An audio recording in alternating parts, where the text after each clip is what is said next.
ఇవి వచ్చేసి natural బయోమాగ్నెట్స్ and దీంతో మన హెల్త్ రిలేటెడ్ ఏ ప్రాబ్లమ్స్ ఉన్నా హీల్ చేసుకోవచ్చు అంట. ఎలాగో చెప్పేస్తారు, రీల్ని సేవ్ చేసుకో. సో బేసిక్ గా మ్యాటర్ ఏంటంటే మనం యంగ్ ఉన్నాం కాబట్టి టాబ్లెట్స్ అవన్నీ యూజ్ చేసుకొని ఏదైనా ప్రాబ్లమ్ వస్తే హీల్ అయిపోతాం. కానీ పెద్ద వాళ్ళకి కొన్ని ఇబ్బందులు ఉంటాయి. వాళ్ళు న్యాచురల్ వే వెతికినప్పుడు బయోమాగ్నెట్స్ యూజ్ చేసుకొని హీల్ అయిన వాళ్ళు చాలా మంది ఉన్నారంట. Ministry of Ayush and MSME వాళ్ళు కూడా దీనికి అవార్డ్ అయితే ఇచ్చారు. వీళ్ళ దగ్గర అయితే బయోమాగ్నెటిక్ మ్యాట్రెస్ ప్యాడ్ అని చెప్పేసి ఒక ప్యాకేజ్ కూడా ఉంది.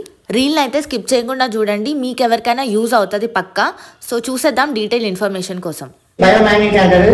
అసలు ఇది మనం ఎందుకు వాడుకోవాలా అంటే మనకు వెళ్ళి మనకు మ్యాగ్నెటిక్ మన బాడీకి వస్తుందండి. అసలు యాక్చువల్లీ ఈరోజు తగ్గిపోయింది.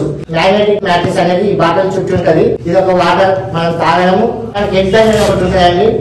దీనిలో కూడా మనకు బయోమాగ్నెటిక్ అనేది ఉంటుంది. మన తలనొప్పి వచ్చినా, మెడ నొప్పి వచ్చినా, ఏ నొప్పి వచ్చినా, పెయిన్ వచ్చినా, ఎక్కడ పెయిన్ వచ్చినా మనం ఇది కట్టుకుంటే ఒక వితిన్ హాఫ్ అన్ అవర్ లోపల మనకు పెయిన్ రిలీజ్ చేస్తారు. ఈ పిల్లో ఏంటంటే మన పిల్లో కవర్లు పెట్టుకోవాలి. ఇది బెడ్ పైన పరుచుకొని మన బెడ్షీట్ వేసుకొని దీన్ని అనుకుంటే నైట్ లో మనం ఒక 8 hours మనం అనుకుంటాము. టోటల్ బాడీ మొత్తం బ్లడ్ సర్క్యులేషన్ మన బాడీలో ఉన్న పెయిన్స్ అన్ని కూడా తగ్గిపోవడానికి అవకాశం ఉందండి. కరోనా టైంలో మార్కెట్కి వచ్చింది, దీని గురించి అవేర్నెస్ లేదు, జనాలకి తెలియాలి. ఎందుకంటే మొత్తం మనం మెడిసిన్ మీద డిపెండ్ అయినాం. దాన్ని తప్పించుకోవాలంటే ఇది మనం మ్యాగ్నెట్ ప్యాడ్ వాడాలి. ఇప్పుడు మనం మొబైల్ వాడుతున్నాం, ఆ రేడియేషన్ కూడా మన బాడీని వీక్ చేస్తుందండి. అందుకే మనం ఈ బయోమాగ్నెటిక్ వాడడం వల్ల ఏమైపోతుందంటే మనం ఆ మొబైల్ రేడియేషన్ కూడా మనం కాపాడుకోవచ్చు.